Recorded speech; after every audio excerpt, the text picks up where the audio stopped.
I've scheduled this live and I made a couple of little bugaboos, but then when I went back into it, I clicked on that. So I think I'm in the live that I scheduled.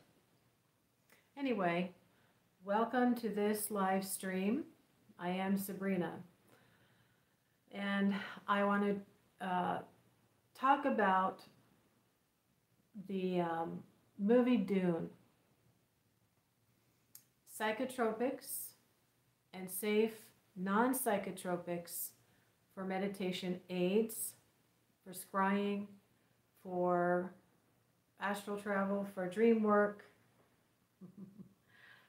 And I know someone was here, now they're gone. In the world of Dune, life in the desert is very harsh, and survival is challenging. But there in the sand, there was discovered a brown powder that looked like cinnamon, smelled like cinnamon, and tasted like cinnamon. They called it spice. The spice was ingested, and when it was ingested, it was discovered that it had mind-expanding powers, making people clairvoyant, precognizant, and able to astral travel into outer space where they could see stars. There they could chart the stars and create a map for making safer interstellar travel.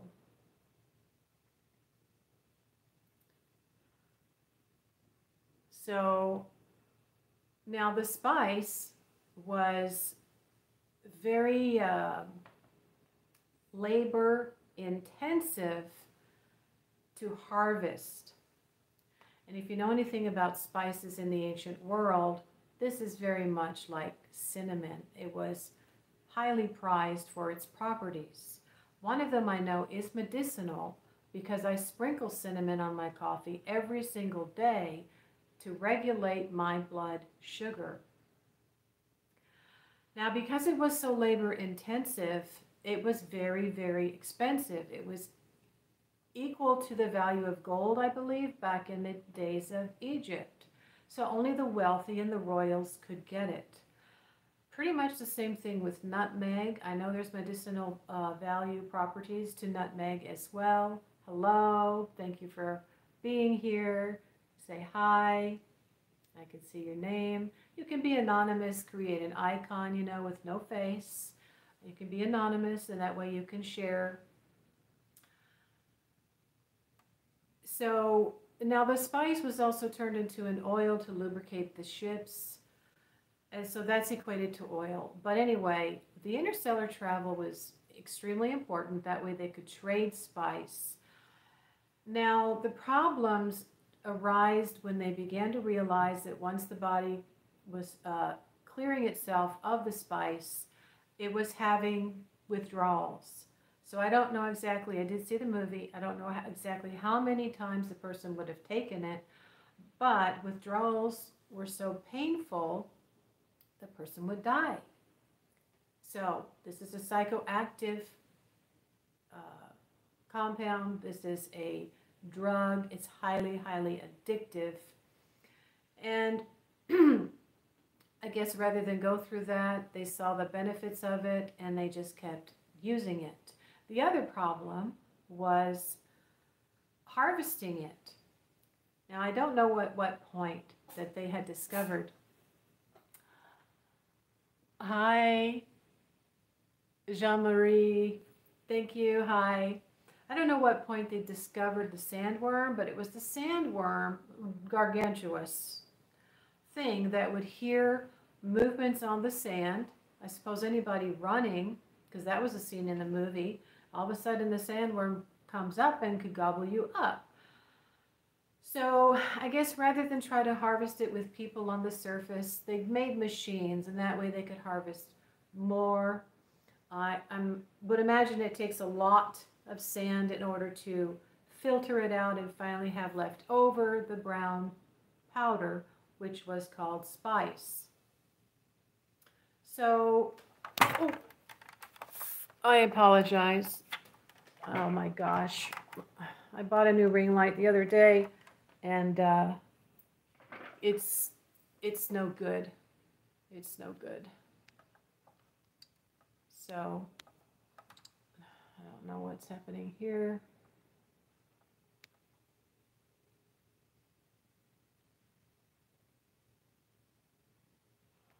Yeah, I don't know why.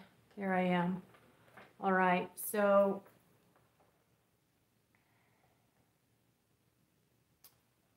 the properties of the spice were also very problematic. Okay, so they continued, I guess, to take it for the benefits that they perceived. Now, it didn't always work or solve all of their problems. They weren't always able to, I think, perceive a danger or a threat that was coming. But this is the problem with the psychoactive properties of herbs and spices. They can be addictive. They can initially give you insight. They can give you visions, dreams. And so tonight I want to talk about some of the psychoactive ones and some of the safer non-psychoactive ones that you can use, that I have used. Now there's some that I have not used. You may have heard of henbane and ayahuasca. But one psychotropic herb that I have some personal experience with was actually by accident. I'll tell you the story. We moved our mobile home to a new mobile home park, and the space that I chose had a grove of trees. It also had a gigantic wormwood bush in the front. We didn't know what it was. I said, oh, look at the purple flowers. It's so pretty. So it was about 14 feet wide. The roots were gargantuous. It had been there for a very long time. So we moved in the home. We're living there. So I don't know at what point. Usually in the summer I was outside a lot with the kids. So I'd be in the front yard, and I'd be putzing around in the front yard, and I'd be doing whatever in that area where the wormwood bush was, and trying to, make the front landscape look attractive. Now, I had already been on the path, and I had been scrying on a regular basis at my altar, and I'm pretty sure I already had my blue goblet where I was using my candle. So, it gets pretty hot out here in May and June and July, of course.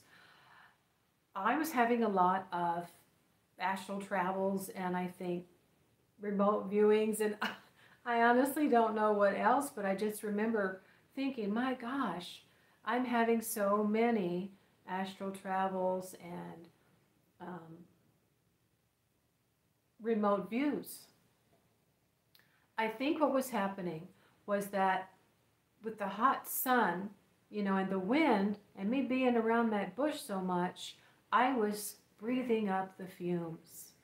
That's the fastest way for anything to get into your bloodstream.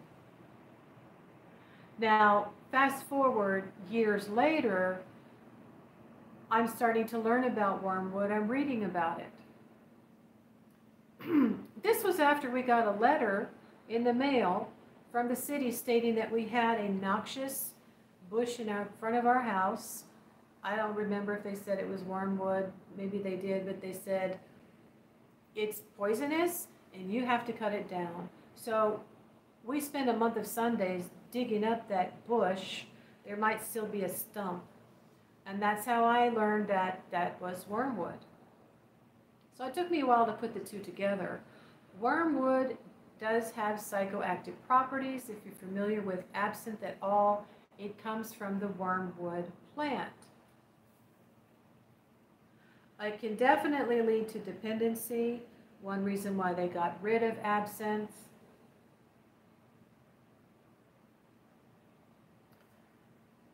Okay. I have not purchased any wormwood. So the next thing that I recall recently, I think within the past year, that I sprinkled on a charcoal disc is lobelia.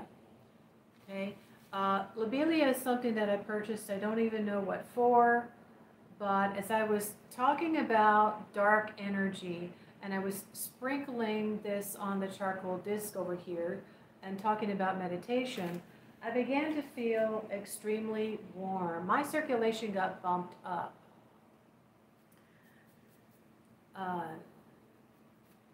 Now, lobelia is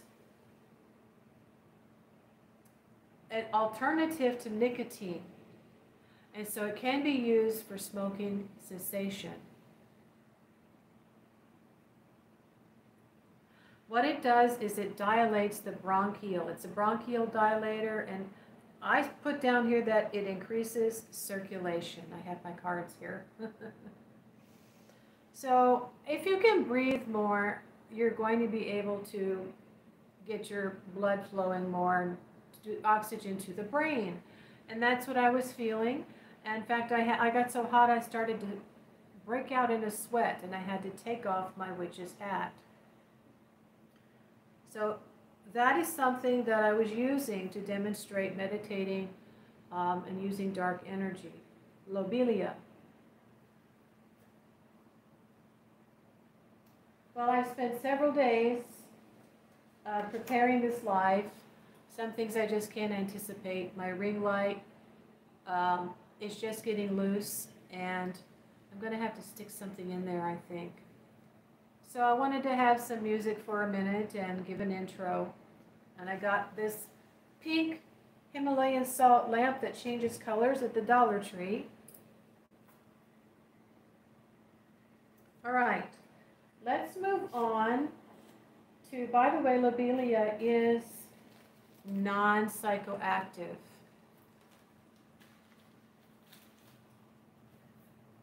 So now we can move on to more non-psychoactive, safe herbs and spices that you can use, that I have used. There's quite a lot of them that I was using in my oils when I had my apothecary online on Etsy. And this one I still have a few bottles of is called Psychic Eye for meditation.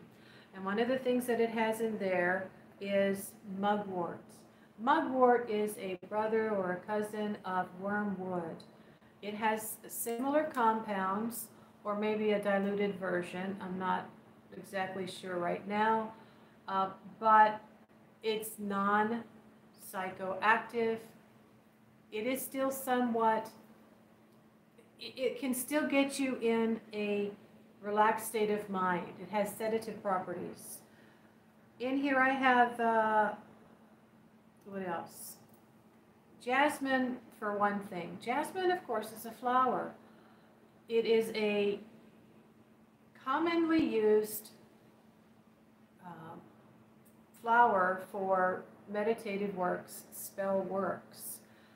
I use it a lot for Friday and Venus and Goddess Astarte. And there's other deities that like it as well. So it can help, I think, to activate the psychic centers because of what's in it. Now, the other rose, the other flower would be roses. Roses are known to help psychic receive impressions, open the psychic centers. Now, I buy all of the flowers and herbs that I bought when I was concocting a natural organic incense and then starting to create oils for my shop were organically grown locally, and I bought them at a Native American store. But I have one package here of something that I had to order online, and it's from Euphoric Herbals. You can see that. and it is orris root. So there are some roots that can also aid in the psychoactive, non-psychoactive properties that aid and work as a sedative to calm the mind. One that I've been using a lot more often lately is nutmeg. Nutmeg kind of resembles a head, and it is very helpful in helping to relax the mind. I had used it a long time ago and I forgot. I'd wrapped a red thread around it, and I spoke to someone who was literally calling and hanging on my phone line, and was yelling at them to leave me alone. This had been going on for weeks every day, and then finally it stopped. Now, this is what happens after you practice a quiet time in the morning or the evening. You've had about 30 hours of meditation to begin with. You've trained your mind to be receptive. It gets stronger. You're accessing more of your brain. If you were to add nutmeg to a tea and drink it, it would help you calm down and go to sleep. And then if you did any type of spell work or affirmations to receive a dream, that would help you get insightful information in a dream. Now, my ex-husband had told me that in his country, people put nutmeg in between their cheek and their gums in order to stave off epileptic seizures. So people that were prone to that would literally have the nutmeg stuck in their cheek, in between their cheek and their gum, in their mouth, all day long. It calms the mind.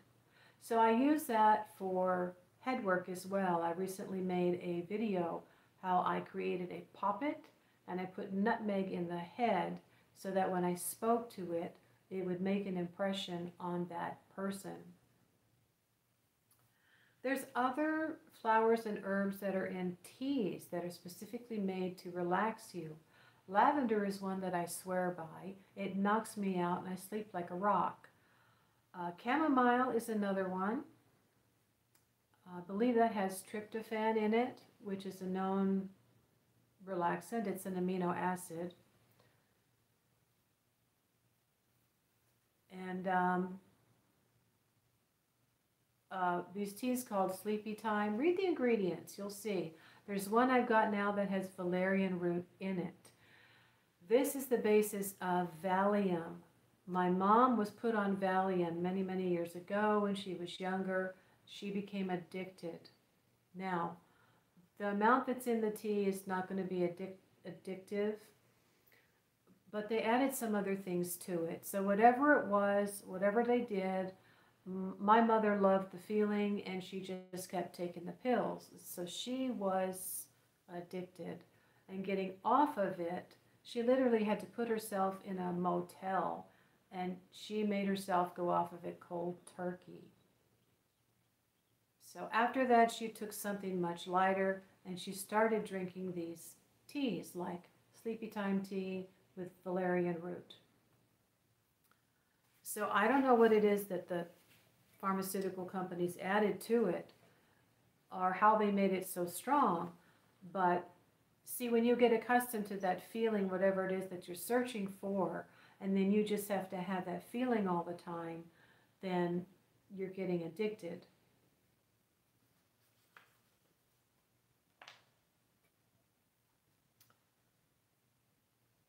So now, I don't know if anybody here, I don't know where everybody is. I know there were people that were excited about the live, and they were talking about meditation. Jean-Marie, can you share if you saw the post through my community post, or if you watched a little video, was in the area of the live? How'd you find out about this live tonight?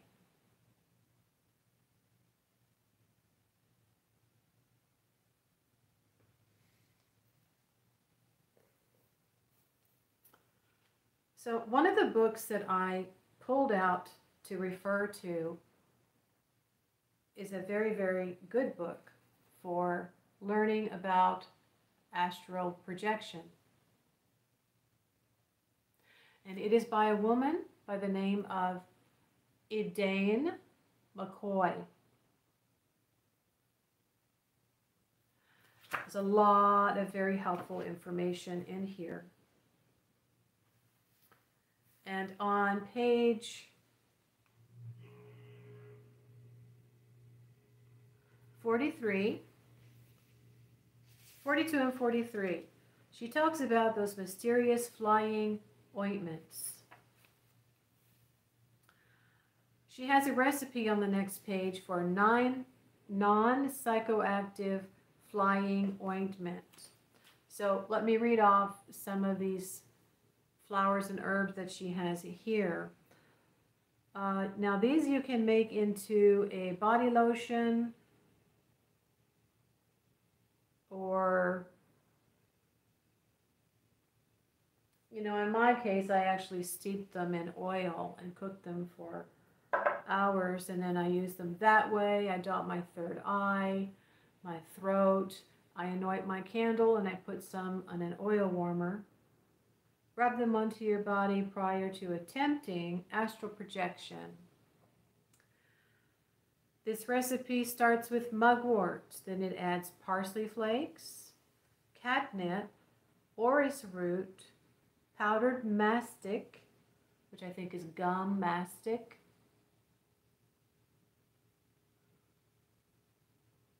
one or two pinches crushed or powdered bay leaf, powdered thyme, powdered valerian root, jasmine oil, and or 1 to 2 drops of rose oil. And so there you go, the safe, non-psychoactive way to work with flowers and herbs so that you do not get dependent upon them. And I think for whatever reason the author wrote that story just to point out all of the many complications that arise with something that is psychoactive and highly addictive. So if you know anything about the author's background, why he wrote the book, I just think it's a very good statement. So, you know, once it was discovered, I don't know why people continued to do it in that world, but that's what I've gathered from watching part 1. I've never read the book. I am looking forward to Dune 2 coming out, I think, either this year or next year.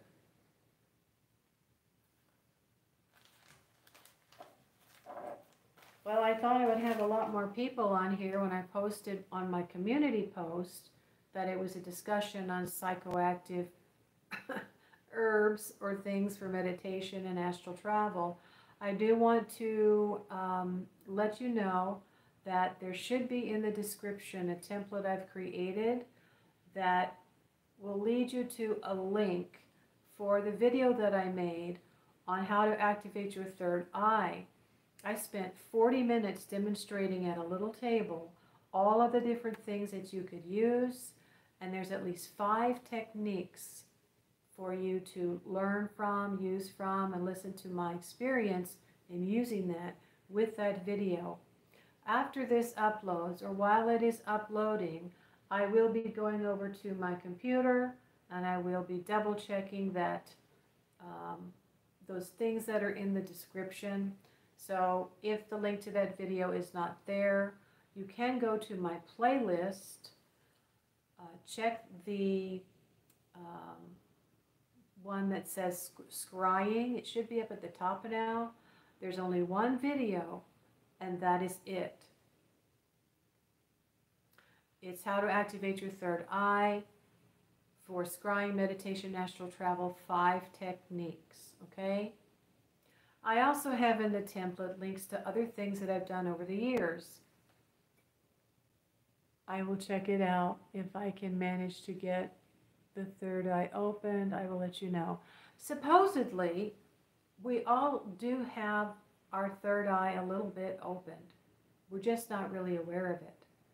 So you're really just going to be exercising it like a muscle by using one or all of those techniques at different times, okay, to assist you in your meditation. Now, if you receive a vision or a dream, one of the first things I say is that you have to remember it. Some people say, I don't remember my dreams. I don't dream. Well, they do dream, they just don't remember them.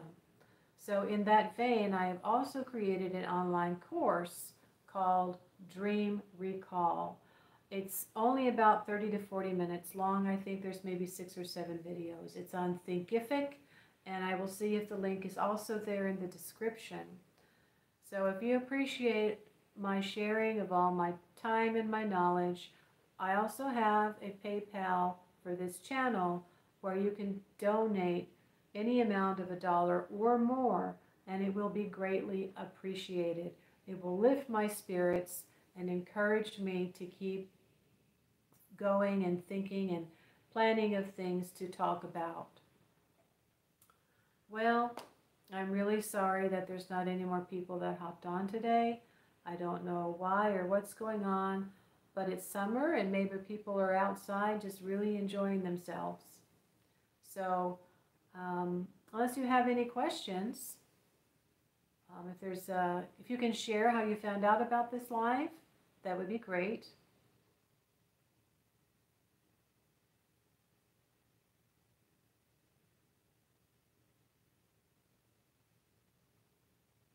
While this is uploading, I will get on my PC, which is interesting because I had set this live for today and it came up different on my PC. So I had to fix that.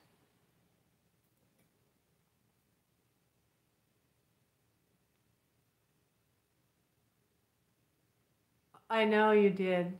Thank you very much. Oh, I know you watched my first one. I didn't know you watched last week. Thank you. Can you share how you found out about this one? Or did you happen to notice that I was live? Because I posted it on Twitter. I posted it on my community post, which comes up in the news feed if you're on your phone. And then I even made a short little video announcing it.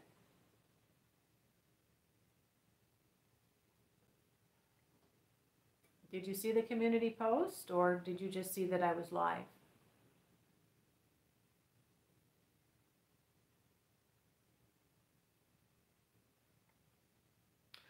If you want to add, oh, okay, wonderful. All right, great. I'll just be putting the word out that I do lives on Wednesday night. Well, I spend a lot of time and hopefully it shows. To the extent, as I've said, I have worked with pretty much every herb and spice that I just listed in that recipe. And my experience there with wormwood and the lobelia. And I usually will burn incense of jasmine or rose. It just depends. But I have worked with lotus flower just before we say goodbye. Oh, there's another one here. Hello. Wave your hand. Blue lotus is another psychoactive flower. It's famous in Egypt for people using it to get visions, I think, to meet someone who had passed on the other side in a dream state.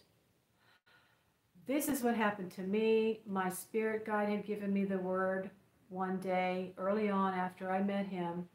And I went into the 99-cent store and there was this oil that said lotus. And I went, oh, guess I'm supposed to get that. It was synthetic. But because I've trained my mind for so many years to be open and receptive, the smell was good enough to work. People will watch the recording later, right? So don't get discouraged if you have few views. Oh, yes. Yes. Thank you. Thank you, Jean Marie. And I had done something called a dream incubation. I had a vexing question nobody could answer. So I went to my altar and I anointed the candle very carefully with my intention, calling to my guide, please help me. I fell asleep around noon, I think on a Sunday. My husband at the time was cooking lunch. I fell asleep for about 10 or 15 minutes, and boy, oh boy, did I have a trip. And this was just with the synthetic lotus-smelling oil from the dollar store. But this is an example of how just smelling something that either has a very good smell of the particular thing, or is non-psychoactive but has the ability to relax the mind, along with your intention and all the other tools, can help you get insight. Well, unless you have something to add or you would like to ask a question. My clock says 7:35. We have been talking about psychoactive herbs and non-psychoactive alternatives that can work just as well. I had a weird trip on weed the other week. Hold on. My hand got possessed as if automatic writing. Oh, wow. I forgot to mention channeling, good for channeling. And automatic writing had come to my mind. Okay, I'm glad it worked for you that way. When I was younger and I smoked pot, I'm trying to remember. I had a friend who bought some really good hashish. Oh, God. I've never been one who was attracted to drugs. I've never, ever wanted to get addicted to them. But, you know, I went ahead and I tried a little bit. And boy, oh boy, it brought out for me, as a young single woman, all of my worries that I was having during the day. Now, it's good for that. Again, this goes along with dream recall. This goes with self-analysis so that you can work on whatever it is that is really not healthy. So when I came out of it, I went, holy cow, I'm a worrywart. I need to find a way to just go back to meditation and relax a little bit, because I wasn't making much money. I was always worried about losing my job or this, that, or the other thing. I wanted to save money, but I wasn't able to. So, you know, and then you worry about what people say, what people think. All of that came up magnified as I was in this sleep state on my bed after smoking that stuff. And I told her, I don't want any more of that stuff. It makes you face your fears. Yes, yes. And this is very much what dream analysis is helpful for. I can talk about dreams at another time. I'm quite a little bit of an expert in that area. But yeah, this is the pool that I swim in. In the movie, I remember, if you've seen it, say yes. They were in a helicopter, and they were caught up in a sandstorm that had been created to kill the son and the mother. And so remember, the mother had turned to the window and she said, control your fear, control your fear. And I thought, oh, what did she say? I think she said, control your fear. And so they were both afraid, I'm sure. And the son at that moment closed his eyes and he went into a meditative state, and he remembered something that an older man had told him years ago.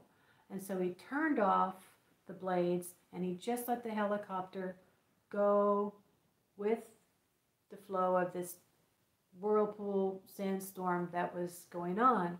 And once it settled down a little bit, He turned them back on and he guided himself down to a softer crash so that they wouldn't die. So yeah, managing fear, learning what's really going on in our heads during the day, and then being able to examine it. But I met a Native American who said that he had smoked weed once or twice and all that stuff came up, and he said that's what it's good for. He said, but yeah, it's not good to do it all the time. He said, I'm not going to be doing it anymore. So yeah, there's these are all of the alternative ways that I have used to relax and to induce a dream. So again, if you found this helpful or interesting, thank you so much for giving me your time and coming here. And consider donating to this channel at paypal.me. Ayahuasca. Yes, I mentioned that. Yes. I've never done it. PayPal.me/Casting Cauldron, all one word.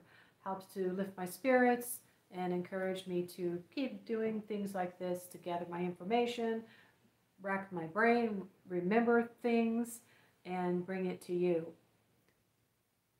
So thank you for stopping by so much. Spread the word and feel free to make suggestions. I will try my best to accommodate you, and have a wonderful rest of the week. So long.